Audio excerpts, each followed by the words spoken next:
All right, how's it going, everybody? This last week has been kind of mid in the middle.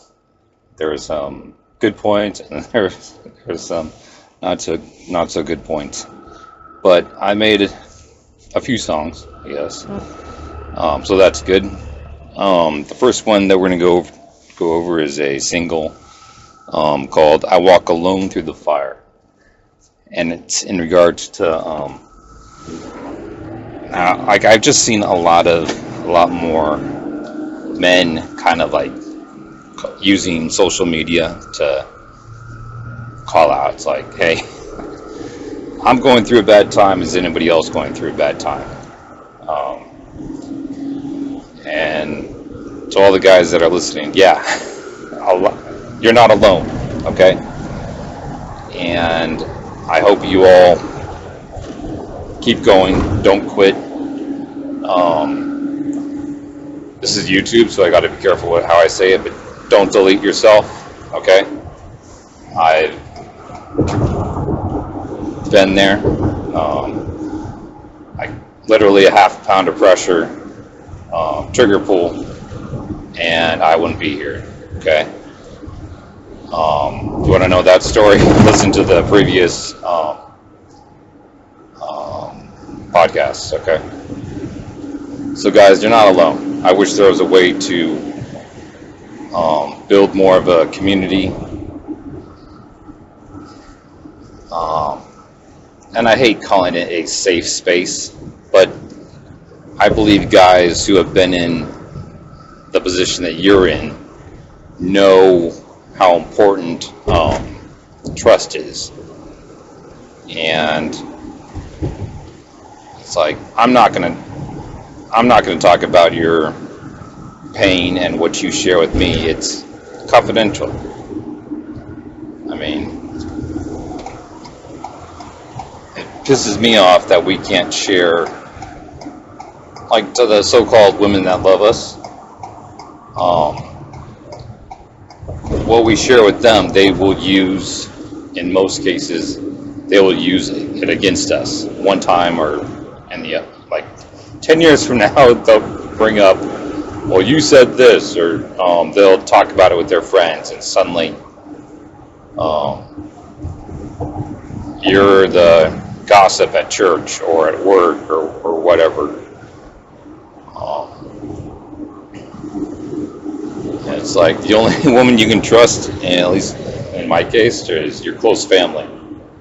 Your mom, your sister, they won't use that against you because they want the best for you, in most cases. But if you, and you got to be careful with this too, but if you find a good man, a good friend, that is in the same spot in life that you are in, they most likely will honor and respect what you or respect you for telling them your problems and not use it against you. I mean, of all the men that ever have come to me and have spoken confidentially, I haven't said a word about it. I do say what you say to me is confidential unless you are planning to commit harm to yourself or others. Okay? And they know that before we even start talking. But other than that, it's confidential. Okay?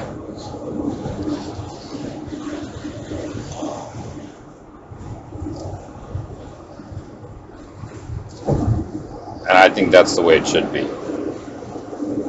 And so let's go and listen to the song. It's just a single today. And then we'll talk more about it. All right?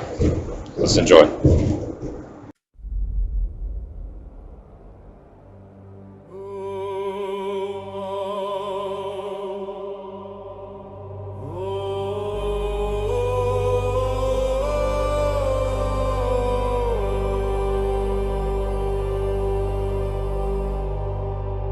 You said forever, Then you vanished in the storm,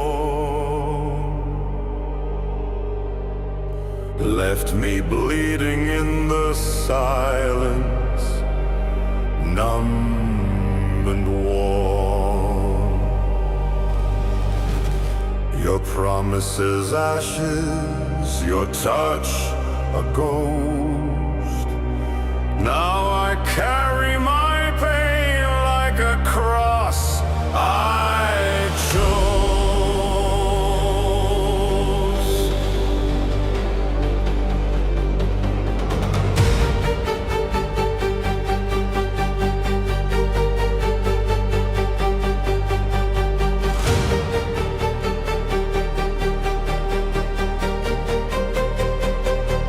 You left me shattered, torn apart, but I rebuilt every broken part. I heard your lies beneath the skin. Now I wear this pain like armored sin. I walk alone through the fire. You fed the flame. Now I climb higher. You broke my soul, but not my will. I'm forged in pain, unbreakable still. I walk alone. I walk alone. Where love once lived, now I have grown.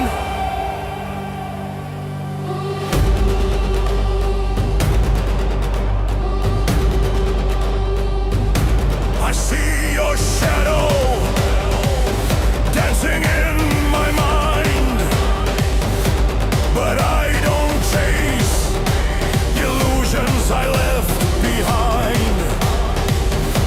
Your eyes were poisoned, lips were blades,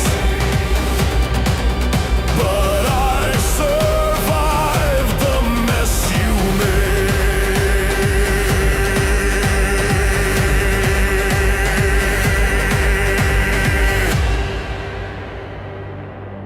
You played the victim, but I bore the blame. I rise alone. No tears, no chains. Your love was death, mine is flame. I walk alone through the fire. You can't kill what climbs higher. You took your shot, but missed the mark. Now I burn brighter in the dark. I walk alone. I walk alone. You're gone,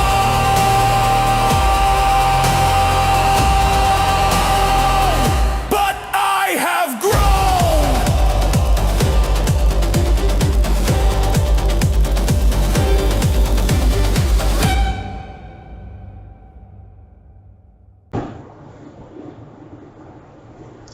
Okay, so a lot was said. Okay, I'm fortunate enough to have family and a few close friends to go and talk to, and a dog. I mean, I've talked, I've told more of my pain and kind of private stuff to my dog, and just getting it out there and having her listen. She will just sit in my lap, listen, and relax. And just, I know it sounds stupid. I mean, she's a dog, okay? But she loves me no matter what, okay? I mean, feed her, take her on walks, take her outside to do her business, and dogs will love you. You treat them right, they will give back 100 times. Okay. And she's a lot cheaper than an actual therapist or psychologist or whatever. Okay. And then when I need someone to actually respond back to me, I got my dad, brother, sister, mom, and a few close friends. Okay. So, but even with that, I had my suicide attempt, because there are times, and I know guys, some of you are in a similar boat, I guess, that you do not want to put your pain onto others. And I was there, okay? And it was like years after my attempt that I actually told my parents, hey, I went through this. And my dad's like, hey, why didn't you come and talk to me? I mean, you were able to talk about everything. And it's like, I didn't want to put my pain on you, because my dad, especially my mom, they feel my pain. Okay, if I'm hurting, they're hurting, and I didn't want that.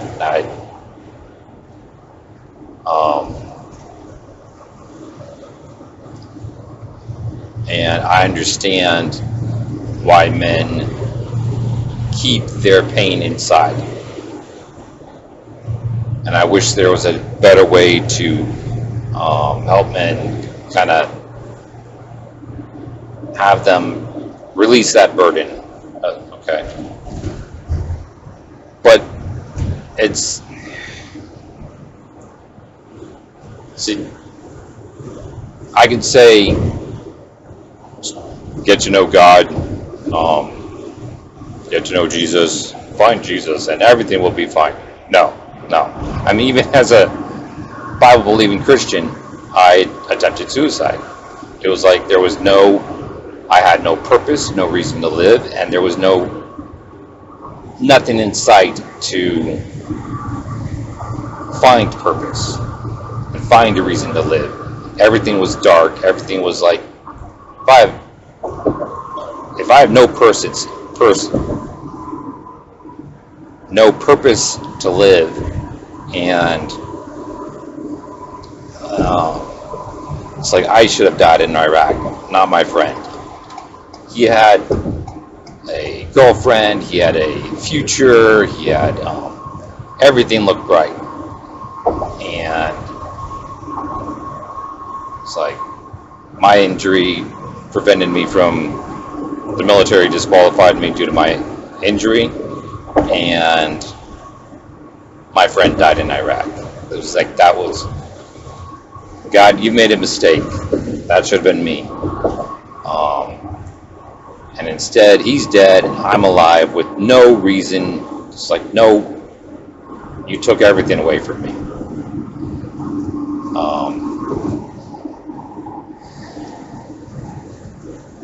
And anyway, that story's in a previous podcast. You can go to listen to all of them. I'm not going to tell you which one. You have to listen to all of them. But having gone through that and then found new purpose, I'm here now. Okay. Writing my book really helped me. Well, that was my purpose. That's what pulled me through. Okay. Writing my first book. And anyway, that's all on a previous podcast. There are men going through similar things. Okay. It's never the same, but it is similar. Okay. And instead of putting your own gun to your head and pulling your trigger, I would much rather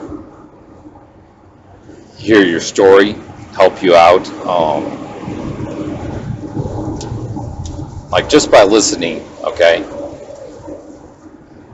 getting that pressure off, or a release valve or something.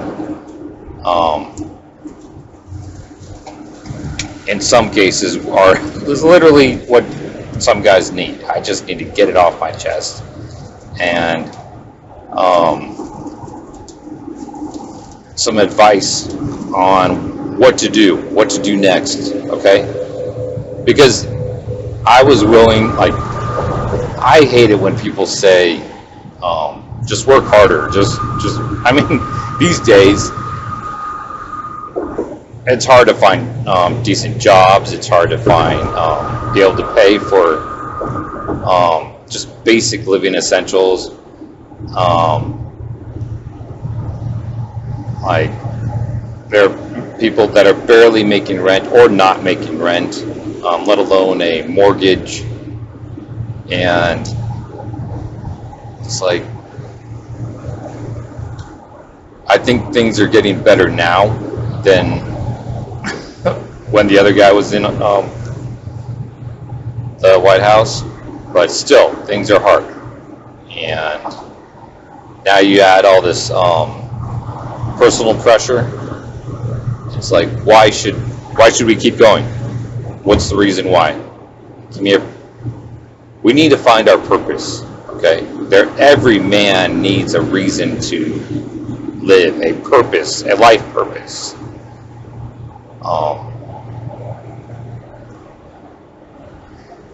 And you need to find that. Okay.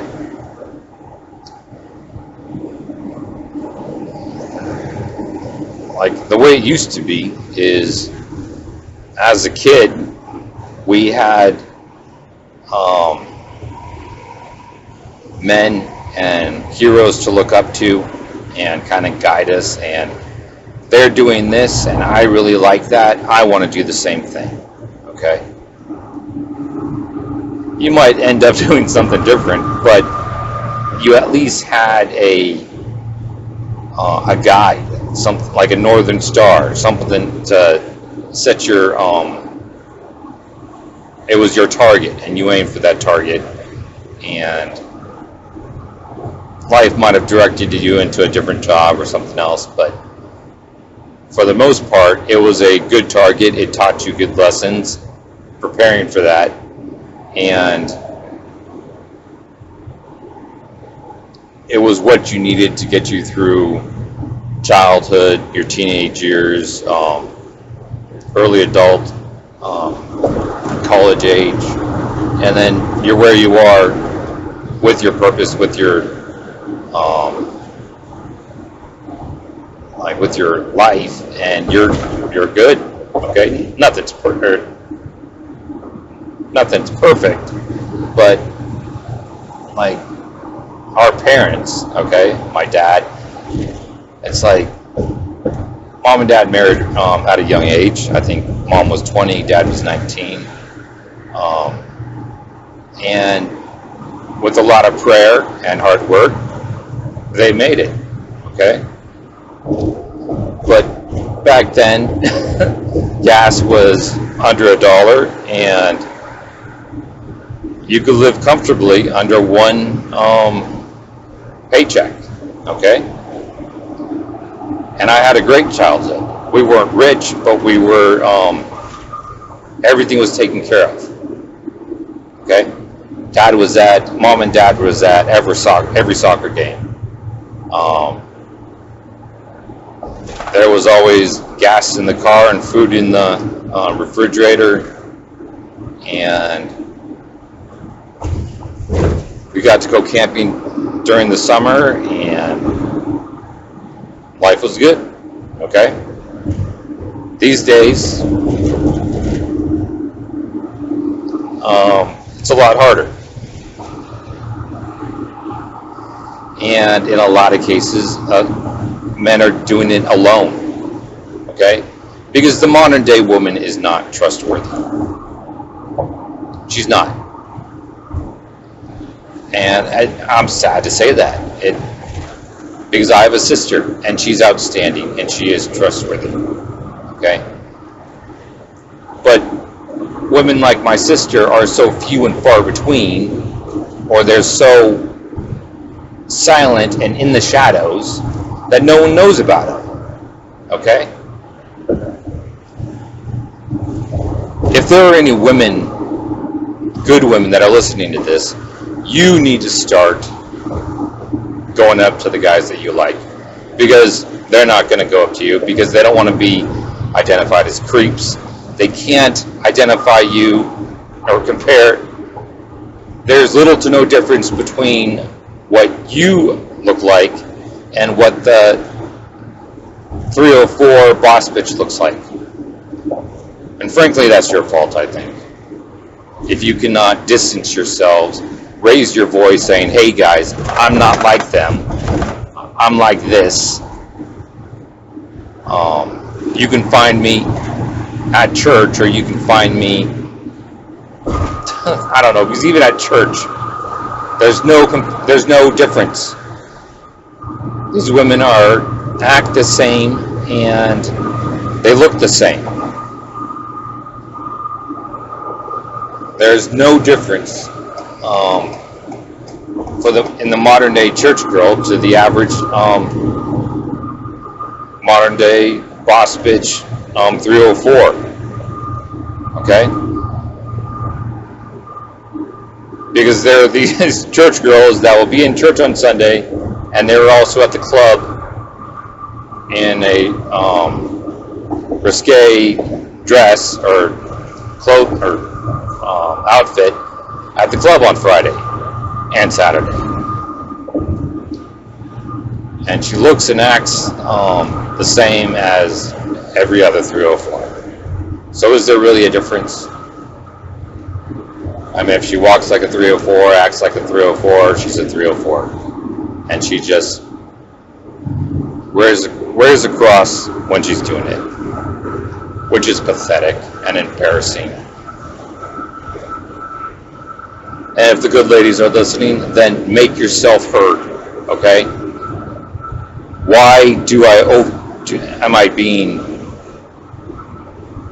overwhelmed on social media by these 304s and boss bitches and all that, and I don't hear anything from the good girls, the good ladies, the real feminine, not feminist, feminine women? Do you even exist in the West? Okay?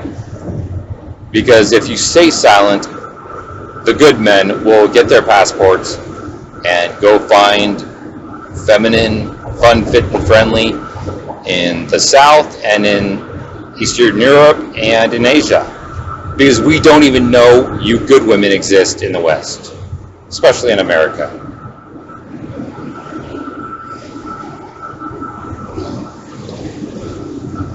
And I feel sorry for women like my sister, because they are silent and in the dark. I don't see them. I mean, the so-called good Christian women are all 50 pound, 100 pounds overweight, and that just looks bad, and says a lot about their character. Okay? So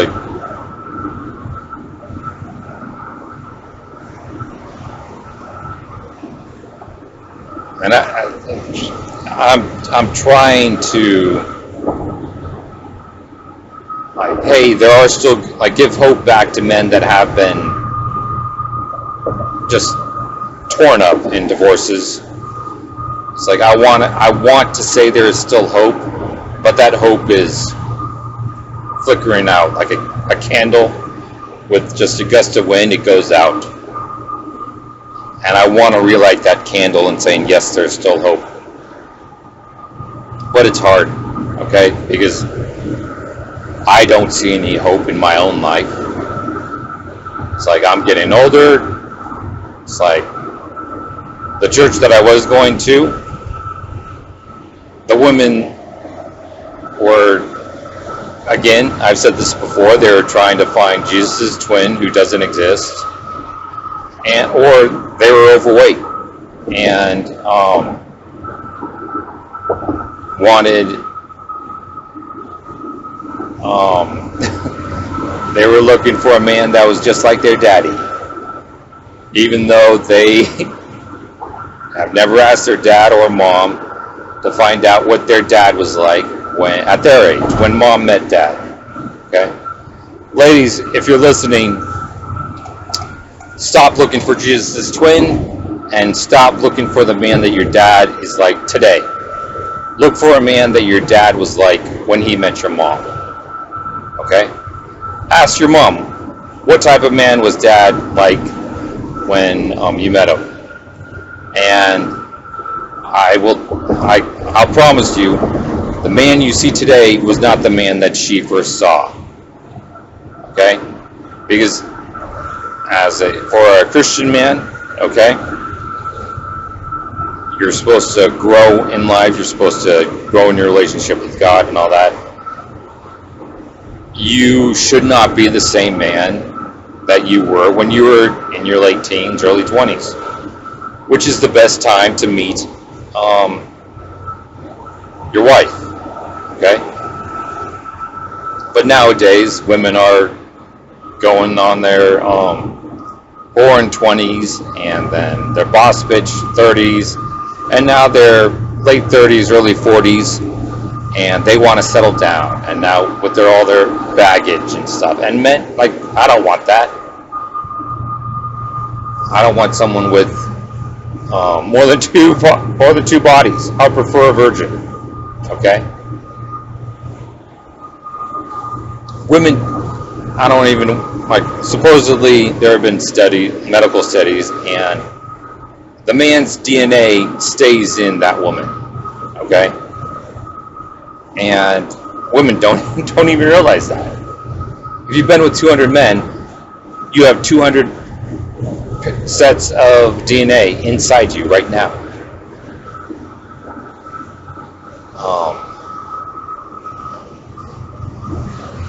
I mean, that's disgusting.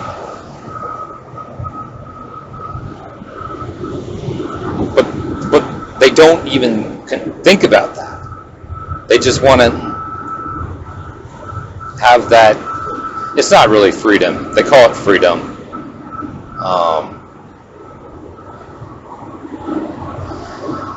Like they feel liberated and free to do whatever they want, yet they're hurting themselves. Okay? It's like, was the whole feminist... I don't think the world would be in a better place if there was no feminist movement. Okay? Like, I'm fine with women voting, the whole women working, women be able to... I mean, I hear women say women weren't allowed to have credit cards and like they weren't allowed to have credit cards until the 1960s. Well, look up when credit cards were actually invented and started. It started out with these restaurant cards, and in the finer restaurants and all that, kind of like at the bars, you were able to start a tab. Well, that's what these little restaurant cards represented, okay? Club restaurant cards or whatever. The man would usually take his family to the club or the restaurant, and that dinner would be put on that little restaurant card tab, saying pretty much the promise is this represents my name, my account number, and that I will promise to pay at the end of the month. Okay, that is how credit cards started, and I believe it started in the late 40s or 50s. I believe. I could be totally wrong, but it was in the like between 1920 and 1950. Okay, I believe it was in that time period. Look it up. Do your homework. Okay. And women 200 years ago, they could inherit. In most cases, it was through the son. they're the oldest son that got the inheritance. But it was because when the father died, the man of the house, he usually left the inheritance, most, if not all, of the inheritance to the eldest, excuse me, eldest son. And it was the eldest son's job to take care of the family. That included the mom, the sisters, the brothers, and the oldest son was, it was his responsibility to continue on the family name. And it was like, that was his responsibility. He was taught that all his life. Son, you're taking over. Okay, that's the responsibility of being the eldest son. So the sisters and the mom didn't have the pressure of dealing with all that. Okay? And if it was an only daughter, then she received the inheritance, and it was usually managed by the daughter's husband. Okay? Because women didn't need to deal with all that extra pressure. Okay? But it's like these feminists say, oh, they weren't allowed to own land, work, or do anything like that. Well, why don't you do some research in history and see who were the nurses? Okay, that's a job, a very important job. Who are the teachers? Okay. In most cases, all the teachers, all the nurses were women. Okay, and I'm talking 200-300 years ago. Okay. You go to one of those stores. Okay. Who's behind the counter? A woman. Okay.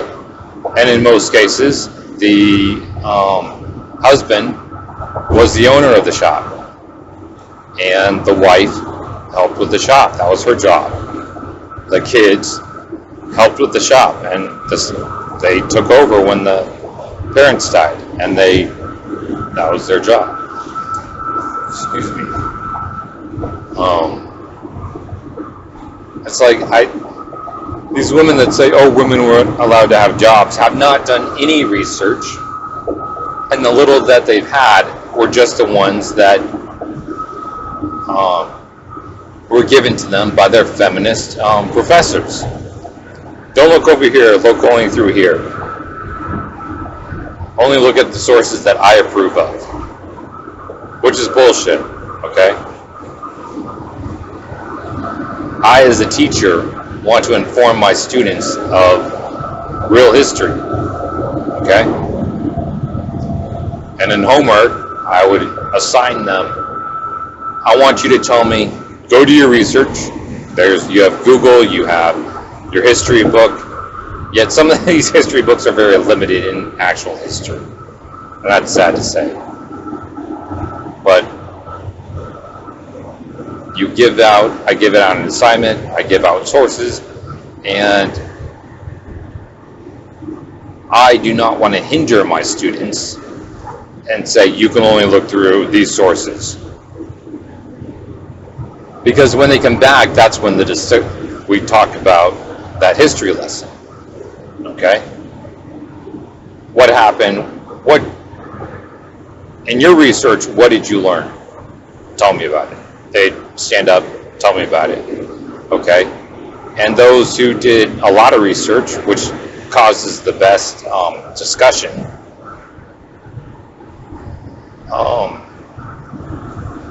we can just tell who actually did real research and those who just kind of fluffed off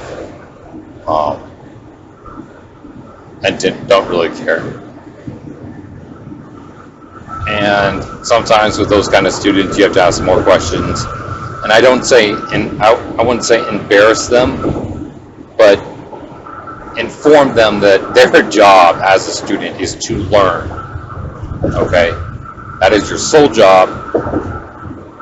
You're supposed to learn and then prove what you've learned. And at a certain age, around 18, you graduate, and when you graduate at this level, it should show your future employers that you know you are capable of doing this type of work. And these days, it's all a joke, especially colleges. I mean, the sole purpose of going to college was, okay, 200 years ago, a college graduate would be able to do, it was mostly because of business, law, or the medical field, or sciences, okay? If you graduated college, you knew a few languages. In most cases, it was Latin and Greek. And you knew basic math and basic sciences, okay? And in some cases, even an instrument, and you were able to take part in the sophisticated world and conduct business in most places in the world, okay? If you knew Latin, you were able to understand French, Spanish, Italian, Portuguese, and Romanian. All the languages that came out of Latin, okay? And then you knew Greek, so you knew basic, like that was more, I believe Latin and Greek were more in the science, medical field. But you were able to conduct business in around the world, okay? Because that was most college graduates went into business, okay?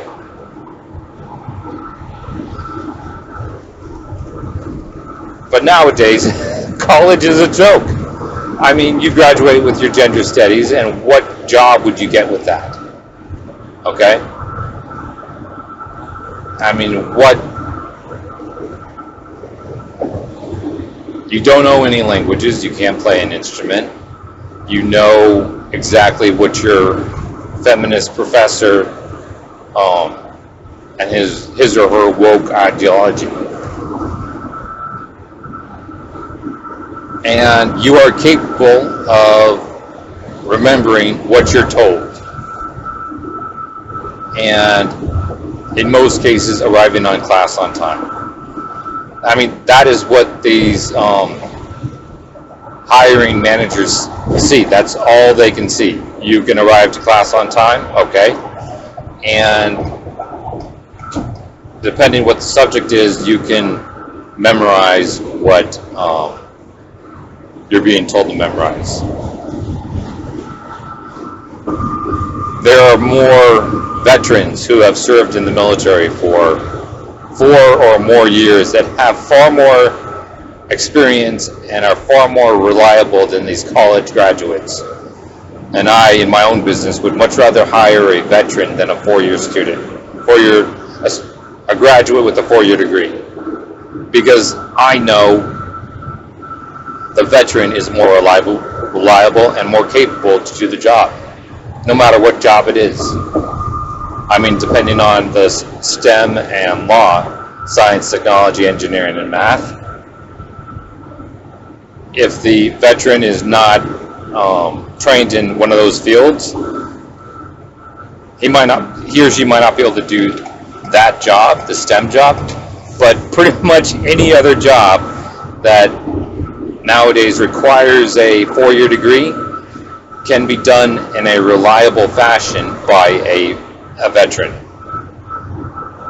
Because just being a veteran proves in most cases that they are reliable and can do the job, okay? There should be on-the-job training. It's like, yeah, you were a mechanic in the Air Force and now you're doing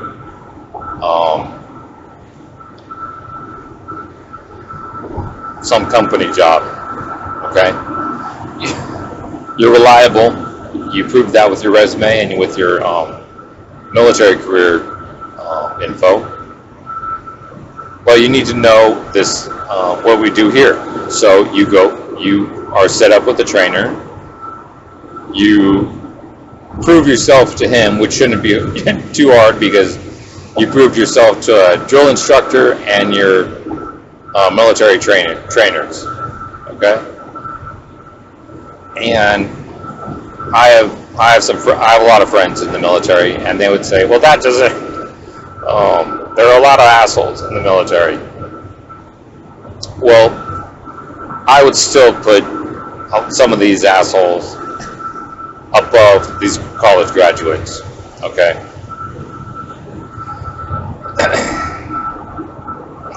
And no, I'm not calling our veterans assholes, but in every part of life, there are these people that are assholes, and that's just something you learn to deal with. But in most cases, these veterans are outstanding people. And companies need to throw away this 4-year degree requirement and hire these outstanding veterans, okay?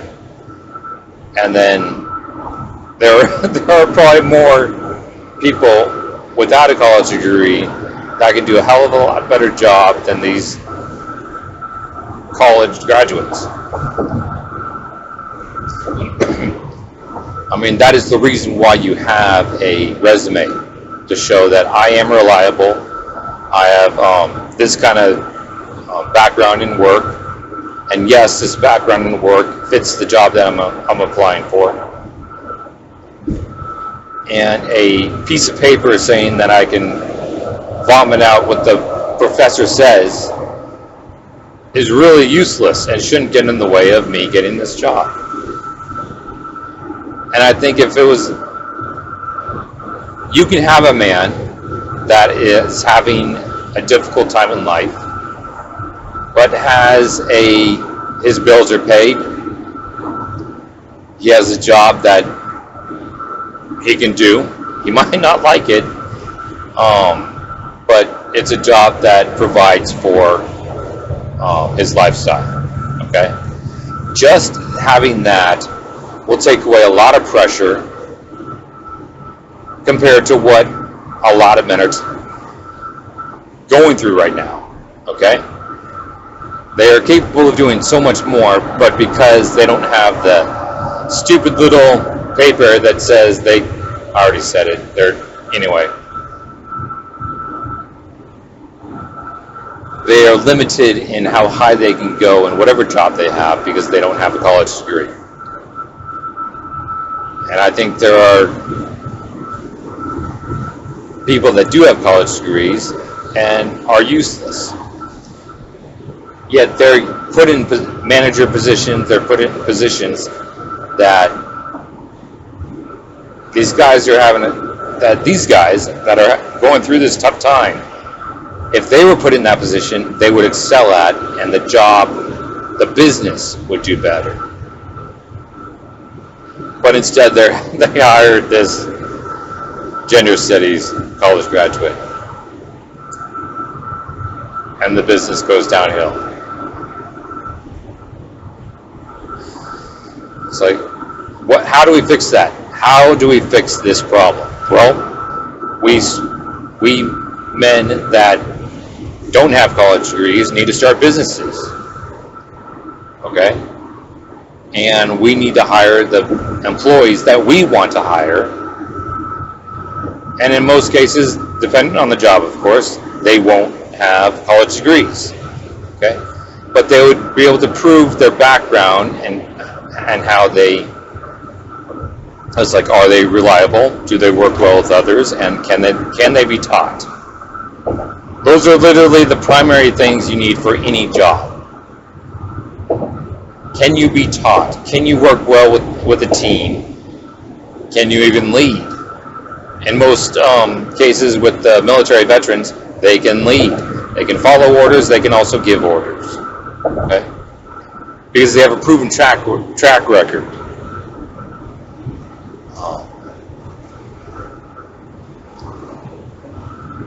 It's like,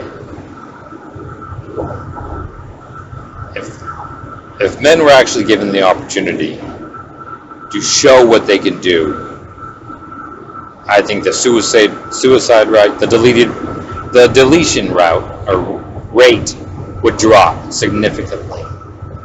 Okay? Because men can find a purpose in their career. But I'm not even talking about relationships yet. But if they find a career that they can be successful at, and the bosses can see and give them the credit that they are due, men can start finding purpose not only in their career. It's like my best creative time is when I have my bills paid and money in the bank. I can relax. Okay? And only when I'm relaxed do I can I actually write my books and film scripts and all that. Okay? It's when there's a lot of pressure, I'm ticked off, and things just aren't working out financially and other stuff. It's like, at least rent and some important bills are paid. And no, I'm not. It's like, fortunately, I don't think I need at this time to eat 3 meals a day. And usually I'm down to a light snack and 1 meal a day, because that's what I can afford. And that's where I'm at right now. Okay?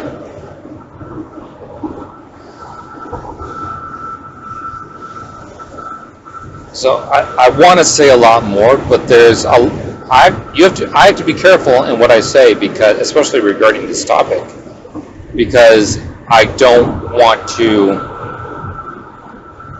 guide men or someone to do something that is not for their best interest. Okay? Guys, you need to do your homework, you need to get off your ass and go find your purpose. Okay? I'm not going to tell you what your purpose was. Okay? Or is. You need to find what you like to do. Okay? We all like to do different things. Okay? Can you take that and monetize it? Okay? Can you make that into a career? If you can do that, I suggest you make that in a side gig. Okay? Don't quit your job and do your hobby immediately. Like, if you can monetize it and get a few $1,000, like enough to cover your expenses plus, okay, then great. Okay, that's rare. All right, just so my books, my film, this whole YouTube thing, my music, all that is part of my business that I started, but that is a part-time. Okay, I have 2 other jobs that are more full-time. All right, and I have to keep these 2 jobs until my career, okay, my business gets off the ground and can sustain, preferably myself and a family. Okay, because I still want a family, I still want a wife and kids, but right now that's not realistic. Okay, but that's still the goal. You guys have to set goals for yourself. Okay, you have to challenge yourself. You have to do the work necessary for you to get out of this dark period in your life. You can't rely on other people. You can't rely on your parents. You can't rely on family, even though, especially in my case, those people have helped significantly, and I'm extremely grateful for them. But that's not someone you rely on, okay? Because they all have their own lives. And one day in the future, I want to be able to help out my kids the way my parents helped me out, okay? But I can't do that by solely relying on my parents, okay? You need to do your work. And it's going to be different for everybody, but you have to do it, okay? So turn the game console off and get to work, okay? I'm definitely not saying throw your gaming console or computer away. No, we all need that stress relief and that time to relax, okay? But it shouldn't take over your life, okay?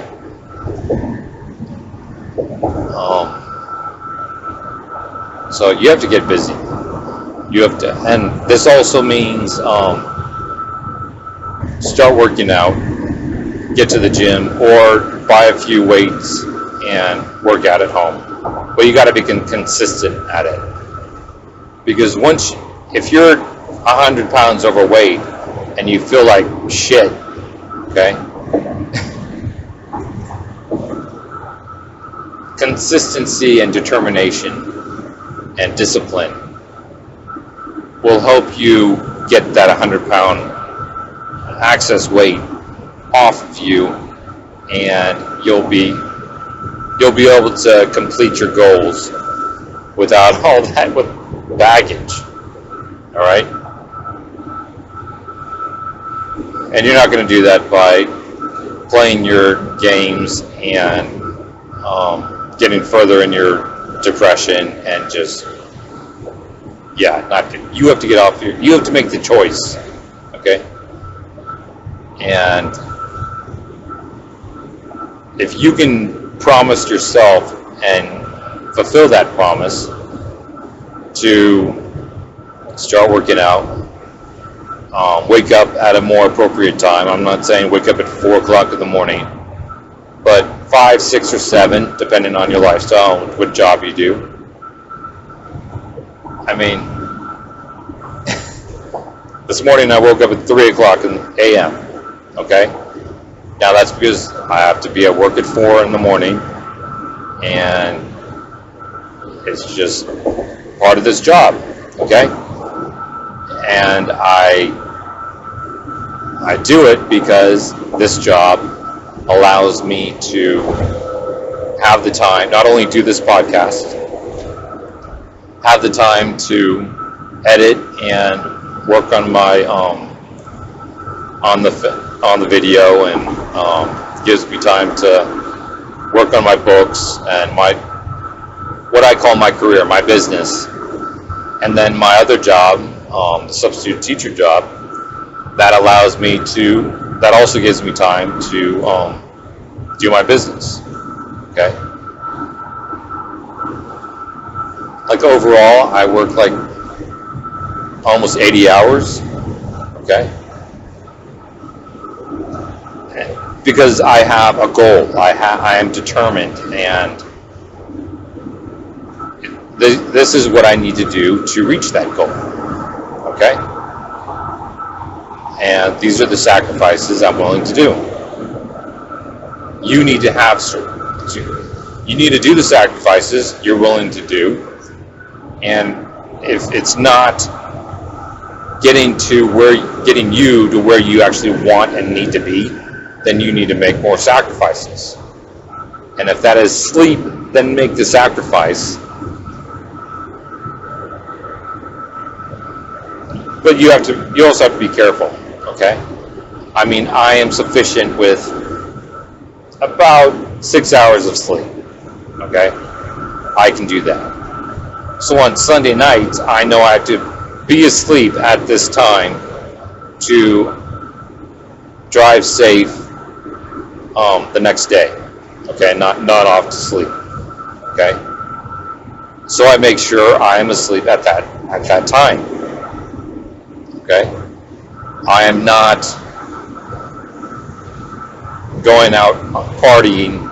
I'm a little old for that too, but I'm not going out with friends late at night because I know I have work, okay? And I need to be capable of doing that work, all right?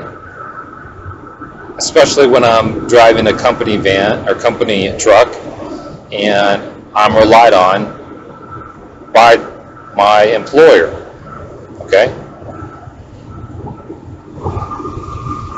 I mean, I wouldn't even call it a sacrifice. It's a part of the job that I chose to do at this time. Okay? So make the necessary sacrifices, do what you got to do, and if that means you're not partying,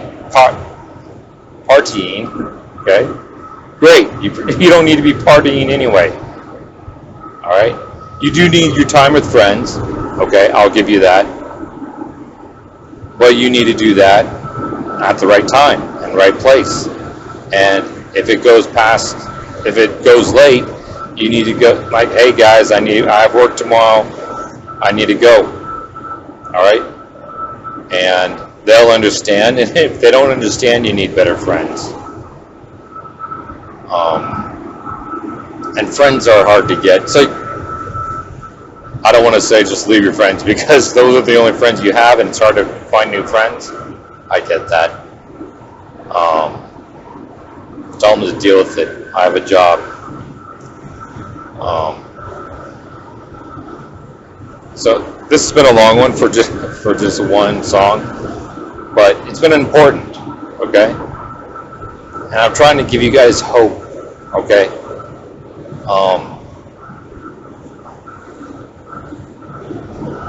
So let's go ahead and end it there. Comment below. Let me know what you think, okay? Do all the normal YouTube stuff. Like, comment, subscribe. If you hate the audio, and I'm in a truck going down the highway, and it would be great if I could do this in my office that I don't have, okay? And if you want to help me reach that goal, you can subscribe to my Bandcamp for $3 a month and get access to over 2,600 songs of mine. And it's a lot cheaper than Spotify or all the rest of the music app if you subscribe to a music app. And the songs are better too. I mean, I turn on the radio and listen to music, and it's not a oldies radio. But I hear songs that are made 20 years ago, because the modern day music sucks. Okay? My music does not suck. It's actually pretty good. And I'm not just boasting about my songs. They are. Okay? I am grateful for the quality that I can actually produce. So enjoy. Okay? Thank you very much for listening, and I will talk to you later. All right?